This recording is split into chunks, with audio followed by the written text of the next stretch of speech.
कार्तिक महीने में आप जरूर आइएगा।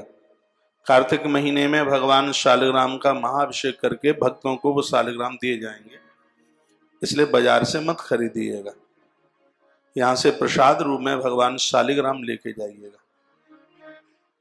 लोग कहते हैं कि स्त्रियां शालिग्राम की पूजा नहीं कर सकती। वो स्त्रियां नहीं कर सकती जिसने किसी मर्द का हनन किया हो, कोई हत्या की हो आदमी की, अपने पति को छोड़कर दूसरे पुरुष के साथ संबंध जोड़े हैं, ऐसी स्त्रियां शालिग्राम भगवान की पूजा नहीं कर सकती। कहते हैं ना कि स्त्रियां पूजा नहीं करती, कौन सी स्त्रियां हैं?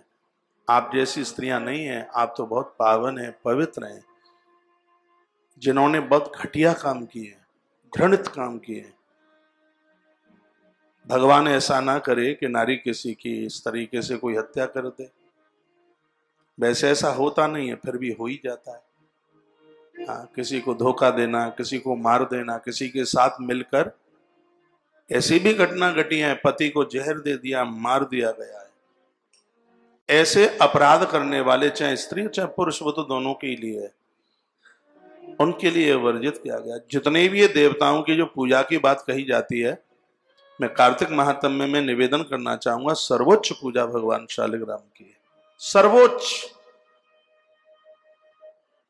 जिस समय रामकृष्ण प्रकट भी नहीं हुए थे, वो पंचदेव उपासना उस समय थी।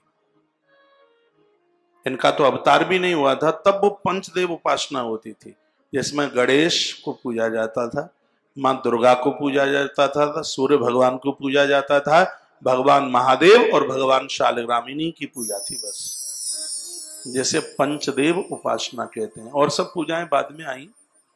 अनादि काल से ऋषि जन भी इन 5 देवों की पंचदेव उपासना करते रहे। तो क्या शास्त्र की बातों को झुठला दिया जाएगा? तो फिर क्यों डरावनी बातें करी जाती हैं कि शालिग्राम मत पूजो, कि महादेव मत पूजो, सूर्य को अर्घ मत दो। कहते हैं सूर्य को अर्घ दोगे तो बच्चे सगरे बाबा जी हो जाएंगे, क्योंकि अंजनी माँ सूर्य को अर्घ देती थी तो उसका बेटा बाबा जी हो गया। अब बच्चे बाबा जी हो जाए तो ठीक ही तो है। हनुमान जैसे बच्चों को क्या सिगरी माताएं जन्म दे देंगी? है मां अंजनी की तो कोख धन्य धन्य हो गई, भगवान सूर्य नारायण की आराधना से हनुमान जैसे पुत्र को जन्म दिया। ऐसी डरावनी बातें की जाती हैं। हमारे धर्म में सबसे बड़ी दिक्कत एक बात की है, भयभीत कर देंगे। हाँ, इतना भयभीत कर देंगे, नवरात्रा मत करना, धोखे से भी यदि अन्न खा लिया तो सब चौपट हो जाएगा। और हमने ये पढ़ा है कि कोई भी व्रत हो, धोखे से यदि अन्न चला गया है तो व्रत खंडित नहीं होता और पुण्य में भी कोई कमी नहीं होती, कटौती नहीं होती। हमने ये पढ़ा है। पता नहीं क्यों डरावनी बात, भय युक्त बातें करी जाती। वैसे ही इस धर्म को छोड़कर लोग ऐसे भाग रहे हैं जैसे बढ़िया आदमी ठेके की दुकान छोड़ के भागता है। तो भैया काहे क्यों डरा रहे? मत भयभीत करो। हमारा तो धर्म बहुत सरल है। अपनी तो जो पूजा, अरे हम भगवान के बच्चे हैं, कोई गलती हो गई है, त्रुटि हो गई है तो वो सुधार लेगा अपने आप। वो सब सजग रहे, वो सब समझदार है। ऐसी बात है, ऐसे मत करना, ऐसे करना, ऐसे मत करना, ऐसे करना, ऐसे मत करना, ऐसे करना।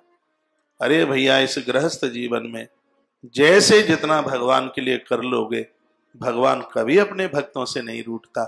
वो तो कहता है, सन्मुख होई जीव मोहि जबहि, जन्म कोटि अघना से तबहि। जब भक्त मेरे सन्मुख आ जाता है, एक जन्म के नहीं करोड़ों जन्मों में भी अपराध हो गए हैं तो मैं उसको मुक्त कर देता हूं, भगवान कहते हैं।